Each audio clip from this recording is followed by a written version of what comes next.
गुप्त एवं गुप्तोत्तर काल आज पढ़ना है। नोट्स। गुप्त वंश के लगभग 275 से 550 ईस्वी तक शासन किया था। इस वंश की स्थापना लगभग 275 ईस्वी में महाराजा श्रीगुप्त द्वारा किया गया था, किंतु गुप्त वंश का प्रथम शक्तिशाली शासक चंद्रगुप्त प्रथम था, जिसे 319 ईस्वी से 335 ईस्वी तक शासन किया था। इसने अपनी महानता सूचित करने के लिए अपने पूर्वजों के विपरीत उपाधि धारण किया था। महाराज धीराज की उपाधि धारण किया था। गुप्त संबंध का प्रवर्तक चंद्रगुप्त प्रथम है। इसकी स्थापना प्रारंभ जो होती है 319 ईस्वी में किया गया था। इतिहास के विसेंट स्मिथ ने अपनी रचना अर्ली हिस्ट्री ऑफ इंडिया के समुद्रगुप्त की वीरता एवं विजयों पर मुग्ध होकर उसे भारत का नेपोलियन की संज्ञा दिया था। भारत का नेपोलियन किसने कहा है? तो ये कहा है विलियम्स प्रिंस ने किया है। इलाहाबाद का अशोक स्तंभ अभिलेख समुद्रगुप्त 335 से 375 ईस्वी के शासन के बारे में सूचना प्रदान करता है। इस स्तंभ पर समुद्रगुप्त के संधि व्यग्रह हरिसेन ने संस्कृत भाषा में प्रशस्त्र वर्णन प्रस्तुत किया है, जिसे प्रयाग प्रशस्त्री अभिलेख भी कहा जाता है। इसमें समुद्रगुप्त की विजयों का उल्लेख है। इस प्रशस्त्र में समुद्रगुप्त के कुछ प्रशासनिक पदाधिकारी के नाम मिलते हैं, जैसे संधि विग्रह, खाघपट्टिका, कुमार मातई तथा दंडनायक। अशोक नियत यह स्तंभ मूलतः कौशाम्बी में स्थित था।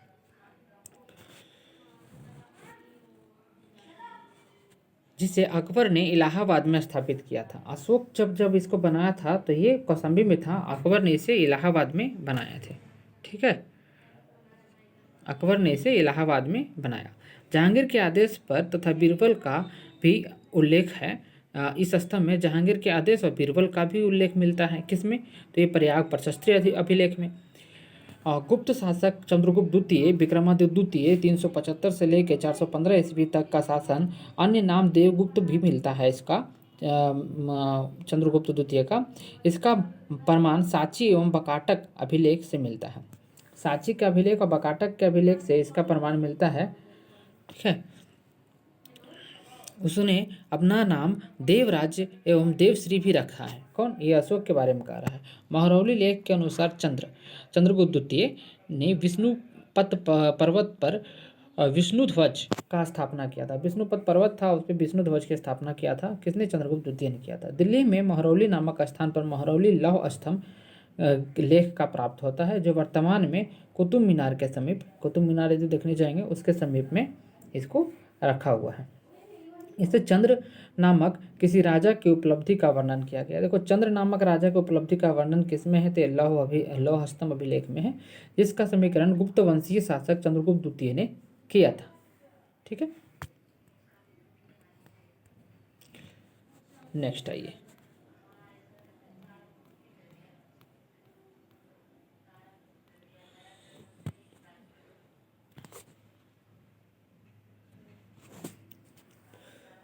गुप्त सम्राट चंद्रगुप्त द्वितीय विक्रमादित्य को शक विजेता कहा जाता है।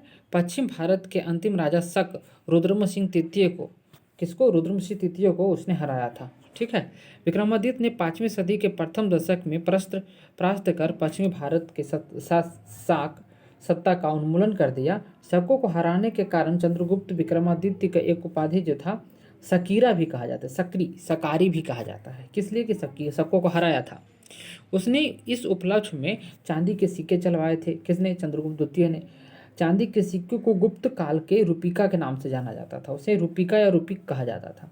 चंद्रगुप्त द्वितीय विक्रमादित्य के कुशल शासक की प्रशंसा चीनी यात्री फाहियान ने किया था। चीन के यात्री था फाहियान।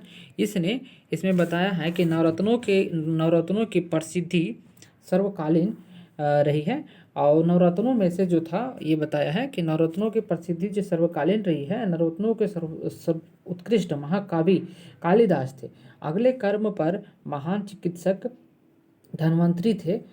तीसरे खगोल वैज्ञानिक जो थे ब्राह्महीर थे। चौथे जो थे ये केशाकार थे। कोशाकार का मतलब क्या हुआ, लेक्सिकोग्राफर, जो लेखन करते हैं, डिक्शनरी लिखने वाला।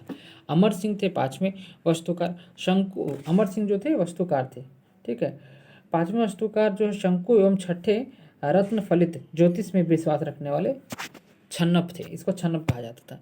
इसी प्रकार सातवें विद्वान वैष्णवी थे जो बरुचि, और आठवें विद्वान जादूगर के नाम से भी जाना जाता था, बेताल भट्ट इनको कहा जाता था। तथा नौवें रत्न घाट परकर्ण महान कूटनीतिज्ञ थे। कूटनीतिज्ञ मतलब डिप्लोमेसी। कुमारगुप्त प्रथम महेंद्र द्वितीय लगभग 415 ईस्वी से लेकर 455 ईस्वी तक की इसकी शासन रही थी। कुमारगुप्त प्रथम कहिए या महेंद्र द्वितीय कहिए। कुमारगुप्त द्वितीय की पत्नी ध्रुवा देवी की उत्पन्न बड़ा पुत्र था। ध्रुवा देवी के पुत्र था ये कुमारगुप्त प्रथम जो था। इसके समय में गुप्तकालीन सर्वाधिक अभिलेख प्राप्त हुए थे। इसी समय में सबसे ज़्यादा अभिलेख लिखा गया था, जिसकी संख्या लगभग 18 है। बिड़सल अभिलेख में कुमारगुप्त प्रथम तथा गुप्त की वंशावली प्राप्त होता है। बंगाल के 3 शासक से कुमारगुप्त कालीन ताम्रपत्र प्राप्त होता है। ये इस तरह से है। धैन्यदेह है, ताम्रपत्र है, दामोदरपुर ताम्रपत्र है, दामोदरपुर ताम्रपत्र हो गया अपना। और फिर क्या है, वैग्राम ताम्रपत्र है। कुमारगुप्त के स्वर्ण रजत और ताम्र मुद्रिकाएं प्राप्त होती है। कुमारगुप्त के मुद्राओं पर उसकी उपाधियां विक्रमादित्य, श्री महेंद्र सिंह, अश्वमेघ महेंद्र आदि उत्कीर्णित किया गया है। स्कंदगुप्त यानी कर्मादित्य, स्कंदगुप्त को क्या कहा जाता था, कर्मादित्य का कहा जाता था। 455 से लेके 467 ईस्वी तक इनको शासन किया था। स्वर्ण सिक्के के मुख भाग पर धनुष बाण लिए हुए राजा की आकृति तथा पृष्ठ भाग पर पद्मासन में विराजमान लक्ष्मी के साथ साथ श्री स्कंदगुप्त को उत्कीर्णित किया गया है इस सिक्के में, समझे। कुछ सिक्कों के ऊपर गरुड़ध्वज तथा उसकी उपाधि कर्मादित्य अंकित किया गया है। कर्मादित्य को ही कुमारगुप्त कहा जाता था, कर्मगुप्त का स्कंदगुप्त कहा जाता था। कर्मादित्य अंकित किया गया है। भीतरी स्तंभ लेख में पुष्यमित्र और हूनों के साथ स्कंदगुप्त के युद्ध का वर्णन मिलता है। भीतरी अभिलेख में बताया गया है कि कुमारगुप्त और हूनों के आक्रमण के बीच का जो ये युद्ध हुआ था, ये भितिहरवा के अभिलेख में मिलता है। हूनों का पहला भारतीय आक्रमण गुप्त सम्राट स्कंदगुप्त के शासनकाल में हुआ था। हून एक जाति थे, उन्होंने आक्रमण करते थे तथा स्कंदगुप्त के हाथों में बुरी तरह परास्त हुए थे। कौन? हून लोग हुए थे। ईसा के 3वीं सदी में जब हून आक्रमण से रोमन साम्राज्य का पतन हो गया तो भारतीय दक्षिण पूर्वी एशियाई व्यापार पर अधिक निर्भर हो गए। जैसे क्या हुआ है कि ये रोमन साम्राज्य का पतन हो गया, ठीक है, 3वीं सदी में, तो भारतीय दक्षिण पूर्वी एशियाई व्यापार पर अधिक निर्भर हो गया। भारतीय जो थे पूर्वी एशियाई व्यापार पर निर्भर हो गए और तोरमान भारत पर दूसरे हून आक्रमण का नेता था। दूसरे हून आक्रमण के नेता जो था तोरमान था, वो भारत पे किया था। मध्य भारत के एरन नामक स्थान से बराह प्रतिमा पर खुदा हुआ है। बराह मतलब एक सुगर होता है, सुगर के प्रतिमा पर एक खुद कर लिखा गया है, उसका लेख मिला है, जिससे पता चलता है कि धन्य विष्णु उसके शासन काल के प्रथम वर्ष में उसका सामंत था। धन्य विष्णु जो थे प्रथम काल में उसके सामंत थे। किसका? तो ये इसका कुमारगुप्त का। महिर कुल हून शासक तोरमान का पुत्र था। महिर कुल जो है हून आक्रमण जो तोरमान था उसका पुत्र था, महिर सिंह उत्तराधिकारी था। महिर कुल अत्यंत क्रूर अत्याचारी था। महिर कुल जो था ना तोरमान से भी बहुत ज़्यादा खतरनाक था। चीनी यात्री हेनसांग तथा मंसदो और लेख के साक्ष्य से ज्ञात होता है कि सर्वप्रथम गुप्त नरेश बालादित्य ने लगभग 528 ईस्वी या कुछ स्रोत के अनुसार 495 ईस्वी के तत्पश्चात मलाव नरेश यशोवर्मन द्वारा मिहिर कुल की बुरी तरह से पराजित कर दिया गया था। देखो इतना क्रूर था, फिर भी उसको पराजित कर दिया गया था। तोरमान के पुत्र था ये। गुप्त काल में बंगाल के ताम्रलिपित एक प्रमुख बंदरगाह था, जहां से उत्तर भारतीय व्यापार एवं साथ ही दक्षिण पूर्वी एशिया, श्रीलंका, चीन, जावा, सुमात्रा आदि से व्यापार भी किया जाता था। इससे हमें प्राप्त होता है। फिर हमें देखने को मिलता है कि आदि देशों के साथ व्यापार होता था। पश्चिमी भारत का प्रमुख बंदरगाह भरूच था। देखिए, पूछा जाता है कि पश्चिम देश का सबसे प्रमुख बंदरगाह कौन सा था, तो भरूच था, जहाँ से पश्चिमी देशों के साथ समुद्री व्यापार होता था। पश्चिमी देशों के साथ, जैसे रोमन हुआ, फ्रांस हुआ, इस सब के साथ समुद्री व्यापार होता था, अब भरूच था ये। प्राचीन भारत की अर्थव्यवस्था में श्रेणियों का विशेष महत्व था। ये संगठन व्यापारियों के द्वारा उसके व्यापार के समुचित संचालन के लिए स्थापित किए जाते थे। श्रेणियों का अपनी सदस्यों का न्यायिक अधिकार होता था तथा श्रेणियों के द्वारा ही सदस्यों के वेतन, काम करने के नियमों को उसकी कीमतों पर आधारित निर्धारित किया जाता था। प्रत्येक श्रेणी को अपना एक प्रमुख होता था। राजा का श्रेणी के संचालक में कोई हस्तक्षेप नहीं होता था। श्रेणियां अपने नियम स्वयं बनाते थे। देखिए, श्रेणी एक कुल था, उसमें अपना नियम खुद बना रहे थे, राजा इस पर कोई अधिकार नहीं करता था। गुप्त काल में गुजरात, बंगाल, दक्कन एवं तमिलनाडु वस्त्र उत्पादन के लिए प्रसिद्ध था। देखो, गुजरात है, बंगाल है, दक्कन के क्षेत्र जो महाराष्ट्र के क्षेत्र है, एवं तमिलनाडु वस्त्र उत्पादन के लिए बहुत ही फेमस था। आज भी ये फेमस है। वस्त्र उद्योग गुप्त काल का प्रमुख उद्योग था। गुप्त काल में अंतर्राष्ट्रीय व्यापार के प्रमुख केंद्र थे। ताम्रलिप्त, भरूच, अरिक्कामेडु, कावेरीपत्तनम, मुजिरिस प्रतिष्ठान, सोपारा, बार्बेरिकम, ये सब जो है ना, वहाँ का ये प्रमुख पतन है, उद्योग था। ठीक है, अंतर्राष्ट्रीय व्यापारिक केंद्र था ये लोग। आज भी यहाँ जाते हैं लोग। आयुर्वेदिक तथा चिकित्सा के क्षेत्र में प्राचीन काल में चरम परिणति थी, जिसमें चरक सुसूक्त में मिलता है। चरक एवं सुसूक्त में मिलता है। धन्वंतरी चंद्रगुप्त द्वितीय विक्रमादित्य के नवरत्न में से एक था। धन्वंतरी जो विक्रमादित्य के साथ रहते थे, चंद्रगुप्त द्वितीय जो था, ये आयुर्वेदिक शास्त्र के प्रकांड पंडित थे। प्रकांड बहुत ज़्यादा ज्ञानी थे। भास्कराचार्य प्रख्यात खगोल गणितज्ञ थे। उन्होंने सिद्धांत शिरोमणि तथा लीलावती नामक पुस्तक लिखा। लीलावती उनकी पुत्री थी भास्कराचार्य के। उनकी अपनी पुत्री के नाम पर एक पुस्तक लिखे हैं गणित का, उसका लीलावती नाम रखा गया। ठीक है, नाम ग्रंथों की रचना किया है। इस ग्रंथों में अंग्रेजी तथा गणित तथा खगोल विज्ञान संबंधी विषयों पर प्रकाश डाला गया है। 5वीं सदी ईस्वी तक भारत के त्रिकोण में जया जो हम लोग पढ़ते हैं ना, जया साइन, कोसाइन, उत्कर्जया मतलब इन्वर्स साइन के सिद्धांतों ज्ञात हो चुके थे। जैसे अभी साइंस में, मैथ में पढ़ा जाता है साइन, कोसाइन और फिर एक इन्वर्स साइन के प्रसिद्ध ज्ञात हो चुका था। सूर्य सिद्धांत और आर्यभट्टी ने उसका उल्लेख है कि 7वीं सदी में ब्रह्मगुप्त द्वारा चक्रीय चतुर्भुज के सिद्धांत का वर्णन मिलता है। अब चक्रीय चतुर्भुज क्या है, देखिए, एक ये है, इसके बीच में इस तरह का होगा, ये सॉरी ऐसे नहीं बनेगा। चक्रीय चतुर्भुज ये हो गया, ये देखिए वृत्त है, वृत्त के अंदर एक चतुर्भुज बनाया गया है जो चारों भुजाओं ये इससे टच होता है, ये चक्रीय चतुर्भुज होता है। तो ये जो है ब्रह्मगुप्त द्वारा निर्मित कर दिया गया था उसी समय। समुद्रगुप्त की कुल 8 प्रकार के स्वर्ण मुद्राएं हमें प्राप्त होती हैं। ये हैं ऐसे: गरुड़, धनुधारी, चंद्रगुप्त प्रथम प्रकार, चक्र प्रकार, परशु प्रकार, अश्वमेघ, व्याघ्रहण तथा वीणावादक प्रदान प्राप्त होता है। ये समुद्रगुप्त में 8 प्रकार के थे। देखिए, पूछा जाता है कितने, तो 8 प्रकार के हैं। इसमें बीना बजाते हुए उसमें दिखाया गया है, बाघ को भी दिखाया गया है, गरुड़ को दिखाया गया है, धनुधारी को दिखाया गया है, चंद्रगुप्त प्रकार के है, चक्रलेती दिखाया गया है।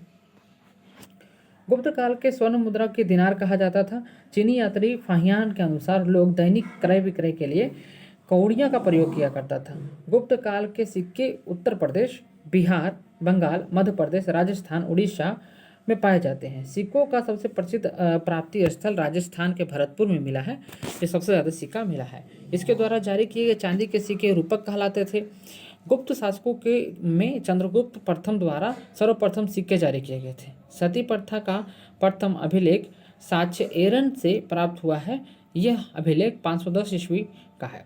इसमें गोपराजा नामक सेनापति की स्त्री के सती होने का वर्णन किया गया है। एरन में देखो, गोपराजा नामक है था, उसका सेनापति की स्त्री था, उसको सती होने का नहीं, सबसे पहले एरन अभिलेख में सती प्रथा के हमें मिलता है, साक्ष्य मिलता है।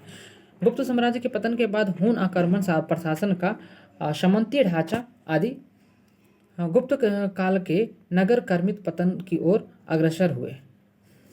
संपूर्ण गंगा घाटी में जो शहर पहले अत्यधिक समृद्ध अवस्था में थे, थे, उनके अधिकांश को गुप्त काल में या तो त्याग दिया या वहाँ के अवशासन के पर्याप्त परिघटना हुआ। पाटलिपुत्र जैसे प्रमुख नगर हैनसोंग के आगमन तक गांव बन गया था। मथुरा जैसे प्रमुख नगर कुम्हरार, सोनपुर, सोहरगौर और उत्तर प्रदेश में गंगा घाटी के निकट महत्वपूर्ण केंद्र इस काल के ह्रास के ही परिणाम प्रस्तुत हुआ था। कह रहा गुप्त काल के जो साम्राज्य पतन कैसे हुआ, तो ये पतन हुआ था, हुन के आक्रमण हो गया, पहला प्रशासनिक सम्मति ढांचा था, इसके वजह से हो गया। और गुप्त काल उस नगर को कार्मिक रूप से छोड़ दिया जो नगर उसके विकसित करने था, जो नगर उसमें सबसे शक्तिशाली था, उसको छोड़ते चला गया। गंगा के किनारे के अधिकतर नगर को उसने छोड़ते चला गया। इसकी वजह से जब कह रहा है कि हैनसोंग जब तक आया था तब तक गंगा ये पाटलिपुत्र जैसा नगर गाँव जैसा बन गया था। गुप्त काल में कला एवं साहित्य में हुई प्रगति के आधार पर इस काल के प्राचीन भारत का स्वर्ण युग कहा जाता है। देखिए गुप्त काल में कला में बहुत प्रगति हुआ था, तो इसीलिए इसका स्वर्ण युग कहा जाता है। अजंता की 3 गुफाएं 16, 17, 19 गुप्तकालीन मानी जाती है। कह रहा है कि 3 गुफा जो गुप्त काल में बनाया गया था, इसमें 16वीं तथा 17वीं गुफाएं बिहार तथा 19वीं गुफा चैत्य है। विहार कहा जाता है जहाँ बौद्ध लोग आकर रहते हैं और रहने के स्थान को। चैत्य जहाँ वहाँ पे वो पूजा स्थल होता है, उसे चैत्य कहा जाता है। स्तूप कहा जाता है मृत्यु के बाद बनाए जाने वाले। गुप्त वंश के शासकों ने मंदिरों एवं ब्राह्मणों को सबसे अधिक अनुदान दिया था, ग्राम में दान दिया था। गुप्त काल में जो लोग राजकीय भूमि पर कृषि करते थे उन्हें अपनी उपज के एक भाग राजा के कर के रूप में प्रदान करना था, राजा को कर के रूप में देना होता था, ठीक है, देना पड़ता था, जो सामान्यतः षष्टांग भाग होता था। षष्टांग मतलब 1/6 भाग होता था, ठीक है। गुप्त अभिलेख में भूमि कर को क्या ऊर्ध्वंग कहा जाता था तथा भाग कहा जाता था। भाग और ऊर्ध्वंग 2 नाम से जाना जाता था। प्राय सभी धर्मशास्त्रों में भू राजस्व की कर 1/6 मतलब उपज का 6ठा भाग भी थी। प्राचीन भारत में सिंचाई कर को विदक भागम कहा जाता था, उदक भागम कहा जाता था। विदक भागम या उदक भागम सिंचाई कर को कहा जाता था। हिरण्य मौर्यकालीन में लिए जाने वाले नगद कर था, हिरण्य कहा जाता था। मौर्य काल में, ये गुप्त काल में नहीं, मौर्य काल में जब पैसा लेते थे नगद रूप से, उसे हिरण्य कहा जाता था। और गुप्त एवं गुप्तोत्तर काल में रेशम की कौशे शब्द का प्रयोग किया गया है। रेशम के कम से कहता था काश्य कहा जाता था। 3वीं शताब्दी में वारंगल लोहे के यंत्रों उपकरणों के लिए प्रसिद्ध था। वारंगल नामक स्थान जो है लोहा के यंत्र उपकरण बनाने में प्रसिद्ध हो गया था 3री शताब्दी में। गुप्त काल में लिखित संस्कृत नाटक में स्त्री और शूद्र प्राकृतिक भाषा बोलते थे। कारण संस्कृत नाटक जो है उसमें लिखा जाता था कि स्त्री जो थी और शूद्र लोग था, प्राकृतिक बोला जाता था, जबकि उच्च वर्ण के लोग संस्कृत भाषा बोलते थे। शूद्रक की कृति मृगकटिकम, शूद्रक द्वारा लिखा गया एक पुस्तक है, उसका नाम है मृगकटिकम नामक रचना है। गुप्त काल के शासन में इसके बारे में लिखा है कि शासन व्यवस्था एवं नगरीय जीवन के विषय की रोचक सामग्री मिलती है। इस ग्रंथ में चारुदत्त नामक एक ब्राह्मण सतवार एवं एक गणिका की पुत्री बसंत सेन की प्रेम कथा की 2 शब्दों में रूप दिया गया है। देखो कहा गया कि उसमें चारुदत्त नामक एक ब्राह्मण था जो गणिका मतलब जो नाचने वाली होती है उसकी पुत्री की सद्विवाह किया था, बसंत सेन की प्रेम कथा इसमें है। गुप्त साम्राज्य की शासन व्यवस्था किसमें? मृगकटिकम में है। गुप्त साम्राज्य की शासन व्यवस्था राजतंत्रात्मक थी और मौर्य शासकों के विपरीत गुप्तवंशी शासक अपनी दैवीय उत्पत्ति में विश्वास करते थे। गुप्त शासकों ने भूमि दान की परंपरा को विकास किया और गुप्त प्रशासन का स्वरूप केंद्रीकृत न होकर संघात्मक था। गुप्त राजाओं अनेक छोटे राजाओं के राजा होता था। सामंत तथा प्रांतीय शासन अपने अपने क्षेत्रों में निरंतरता स्वतंत्रता के अनुभव करते थे। शतरंज का खेल भारत में गुप्त काल के दौरान उद्भव हुआ है। देखो शतरंज का जो खेल है, हम लोग चेस जो खेलते हैं, चेस, ये भारत में गुप्त काल में ही निर्माण हुआ है ऐसा बताया जा रहा है। इसे चतुरंग कहा जाता था, शतरंग नहीं कहकर इसे चतुरंग कहा जाता था। और भारत से यह ईरान एवं तत्पश्चात यूरोप में पहुंचा। ये खेल जो भारत से ईरान गया, ईरान से फिर सब तत्पश्चात मतलब यूरोप में पहुंचा। परवर सेन प्रथम जो थे, परवर सेन के बारे में पढ़ते हैं। वाकाटक वंश के एकमात्र शासक था परवर सेन, जिसके सम्राट की उपाधि धारण किए थे और कोई सम्राट की उपाधि धारण नहीं किया था। वाकाटक शासक परवर सेन प्रथम 4 अश्वमेध यज्ञ का संपन्न कराया। इसके साथ ही उसने अपनी वैदिक यज्ञ भी की इसी वंश के शासक प्रवरसेन द्वितीय का रुचि साहित्य में थी। इसकी सेतुबंध नामक ग्रंथ भी लिखा था। देखो, प्रवरसेन द्वितीय जो है इसके वैसी वंश के दूसरा शासक है। इसका जो रुचि था साहित्य में था, युद्ध में नहीं था। इसने एक किताब लिखा था, इसका नाम था सेतुबंध। महर्षि कपिल ने सांख्य दर्शन का प्रतिपादन किया था। और सांख्य दर्शन जो है सांख्य पुनर्जन्म अथवा आत्मा के आवागमन के सिद्धांत को स्वीकार करता है। सांख्य दर्शन जो है ना, जो आत्मा के पुनर्जन्म है, आत्मा के आवागमन का स्वीकार करता है। सांख्य दर्शन में अज्ञानता को ही दुखों का कारण बताया गया है। विवेक ज्ञान को उसकी मुक्ति का एकमात्र उपाय बताया गया। सांख्य दर्शन में कहा गया कि अज्ञान व्यक्ति है, इसीलिए उसको दुख है, और जो विवेकीशील है वो एकमात्र जो है विवेकी बन के ही वो मुक्ति पा सकता है। महर्षि पतंजलि को योग दर्शन का प्रतिपादक माना जाता है, आचार्य माना जाता है। सर्वप्रथम महर्षि पतंजलि ने ही सुसंबंधित दार्शनिक सिद्धांत के रूप में योग का विवेचना किया था, इसलिए पतंजलि दर्शन भी कहा जाता है। योग को पतंजलि दर्शन भी नाम से जाना जाता है। नव न्याय संप्रदाय का प्रवर्तक मिथिला के आचार्य गगेश उपाध्याय की नवयुक्ति कृति है। तत्व चिंतामणि ने से हुआ है। इसमें समर्थक के बंगाल के थे। इस तरह से नवद्वीप के न्यायद्वीप वसुदेव सर्वोदय दिघिता रघुनाथ शिरोमणि तथा मथुरानाथ जगदीश एवं गद्धार भट्टाचार्य सुप्रसिद्ध था। भारतीय दर्शन में चारवाक थे। चारवाक दर्शन जड़वादी भौतिकवादी विचारधारा का पोषक है। इस दर्शन का आदर्श है यवजीवेते सुख जीवेते ऋण कृता घृत पीयते भूषुमित भूत देवः पुनर्मद कुंत। जब तक जीवित रहो सुखी से जीवित रहो, उधार लेकर घी पिए, क्योंकि देह के भस्म हो जाने के बाद पुनर्जन्म नहीं होगा। ये चारवाक का कहा हुआ है। चारवाक के जो दर्शन है ना, चारवाक का दर्शन है, ये चारवाक का दर्शन बताता है कि जब तक जियो सुखी से जियो और कर्जा लेके घी पियो, देह के भस्म हो जाने के बाद पुनर्जन्म नहीं होती है। नया दर्शन का प्रतिपादक गौतम ने किया था। इसके अच्छपाद भी कहा जाता है, इसको अच्छपाद कहा जाता है। न्याय का शाब्दिक अर्थ होता है तर्क या निर्णय होता है। न्याय दर्शन के 16 पदार्थ के वर्णन किया गया है। न्याय दर्शन में कहा गया 16 पदार्थ के वर्णन किया गया है, तत्वों का स्वीकार किया गया है।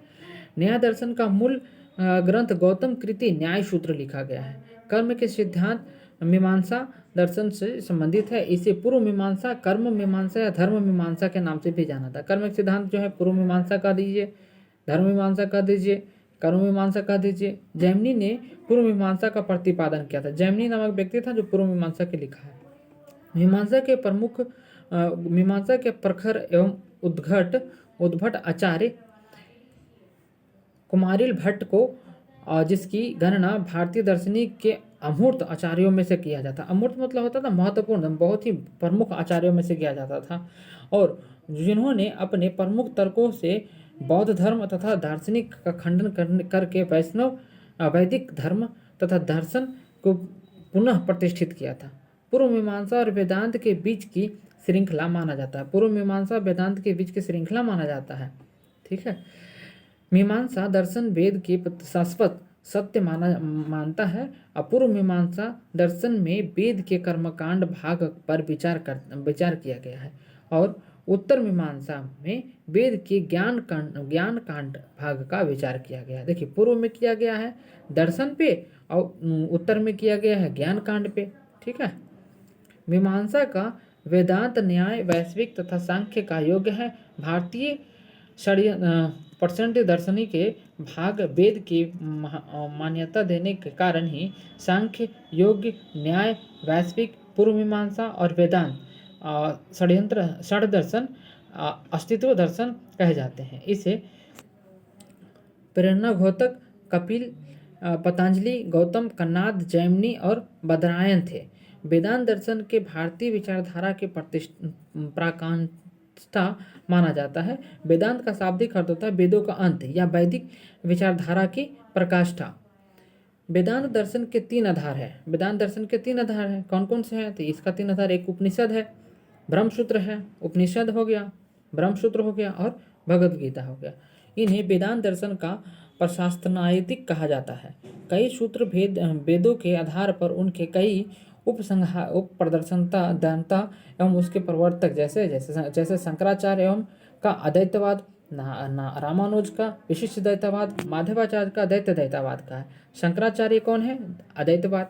नागार्जुन रामानुजन कौन है? तो विशिष्ट द्वैतवाद। माधवाचार्य कौन सा है? तो द्वैतवाद। पुराणों के अनुसार चंद्रवंश सोमवंश क्षत्रिय वर्ण के 3 वंश थे। कौन से थे?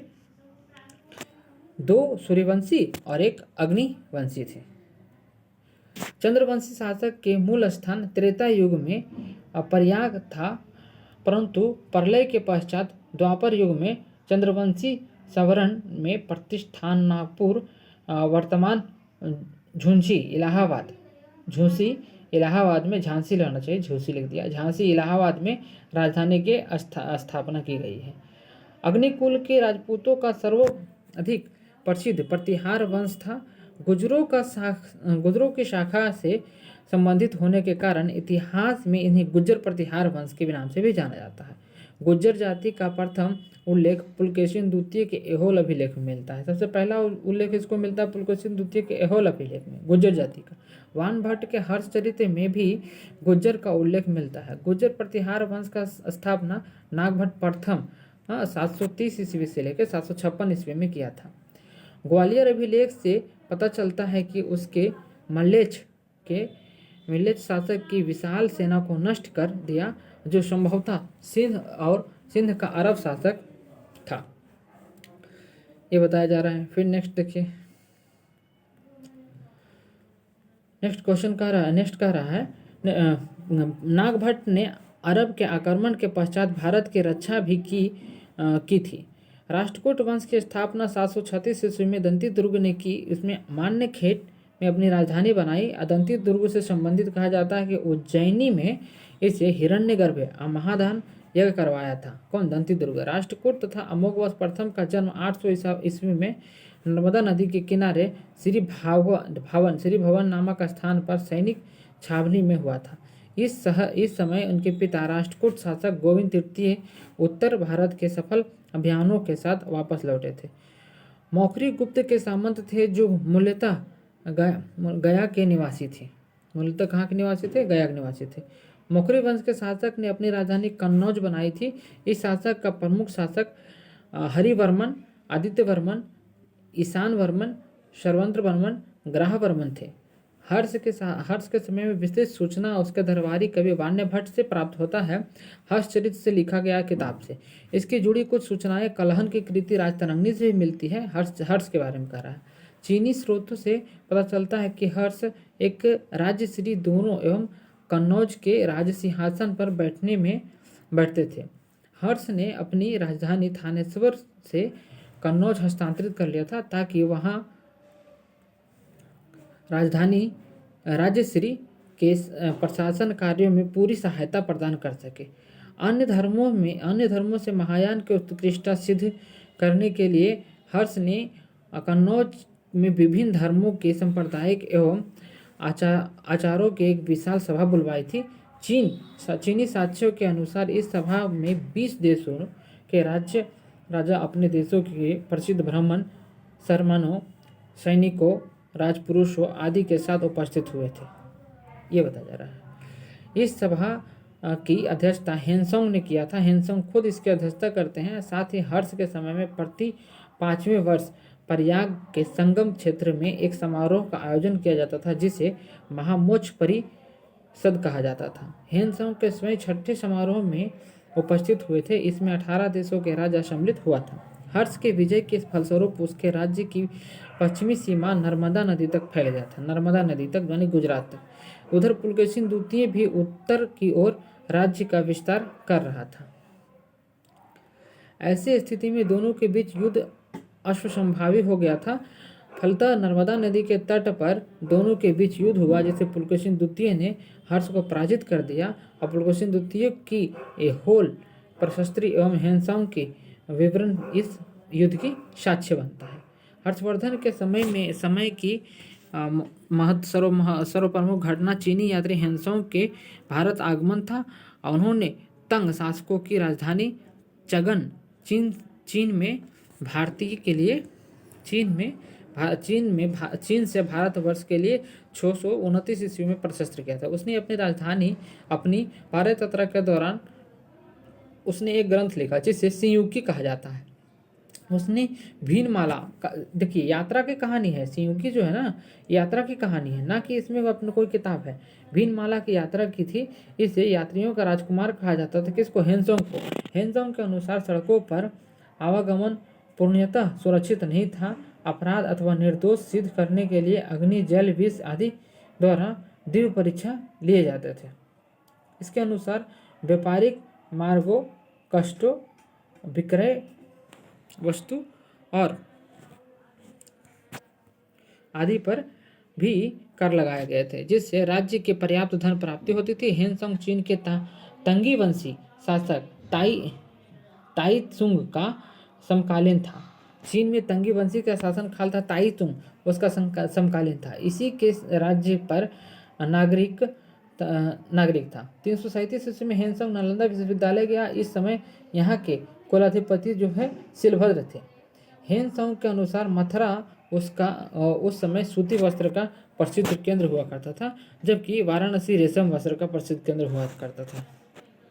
हेनसोंग के बात कह रहा है, समझे। फिर हेनसोंग बताता है कि थानेश्वर की प्रसिद्धि का प्रधान कारण वह वहाँ का व्यापार ही था। वान भट्ट ने कहा, वान ने थानेश्वर नगरी के अतिथियों के लिए चिंतामणि भूमि का व्यापारियों के लिए लाल भूमि बनवाया था। ठीक है। हर्ष की मृत्यु के बाद कन्नौज विभिन्न शक्तियों के आक्रमण के केंद्र बन गया। ऐसे महोदया श्री आदि नामों से अभिव्यक्त किए जाने लगे।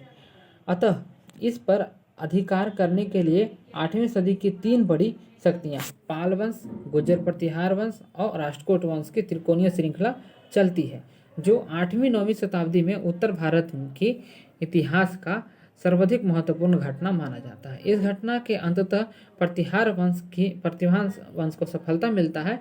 चीन यात्री इतिसोंग जब वह युवक था, अपने 37 बौद्ध सहयोगियों के साथ बौद्ध धर्म के अवशेष को देखने की इच्छा पश्चात विश्व का भ्रमण करने का निश्चय किया।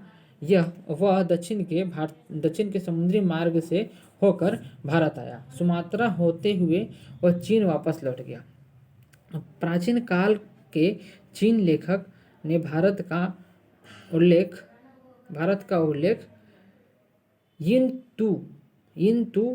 यान तू नाम से किया है। नालंदा विश्वविद्यालय बख्तियार खिलजी के अधीन तुर्क मुसलमान आक्रमणकारी के द्वारा 1193 ईस्वी में नष्ट कर दिया गया। यह भारत में बौद्ध मत के पतन के लिए अंतिम परिहार के रूप में देखा जाता है। विक्रमशिला के प्राचीन बौद्ध विश्वविद्यालय की स्थापना बंगाल के पाल वंशीय शासक धर्मपाल कर दिया। देखो तो नालंदा वाला में कौन कर दिया? तो नालंदा वाला बख्तियार खिलजी कर दिया, और जो बचा जो बौद्ध के पतन के कारण है धर्मपाल कर दिया विक्रमशिला विश्वविद्यालय में। शंकराचार्य को शंकर श्री शंकराचार्य आदि नामों से भी जाना जाता है। 8वीं शताब्दी में उनके जन्म केरल के एक छोटे से गांव कलाड़ी में हुआ था। उनके दर्शन के अद्वैत वेदांत का नाम से जाना जाता है। शंकराचार्य द्वारा स्थापित 4 मठ वर्तमान में हिंदू धर्म के पथ प्रदर्शक माने जाते हैं। इनका विवरण इस प्रकार है। श्रृंगेरी कर्नाटक दक्षिण में, द्वारिका गुजरात पश्चिम में, पुरी उड़ीसा पूर्व में, जोशीमठ उत्तराखंड उत्तर में है। ठीक है। 4 धाम की यात्रा में बद्रीनाथ, द्वारका, पुरी और सोमेश्वर आते हैं, जबकि छोटा 4 धाम में उत्तराखंड गंगोत्री, यमुनोत्री, केदारनाथ और बद्रीनाथ। देखो छोटा 4 धाम में ही आता है। एक 4 धाम में कौन कौन आता है? बद्रीनाथ आता है, द्वारका आता है, पुरी आता है, रामेश्वरम आता है।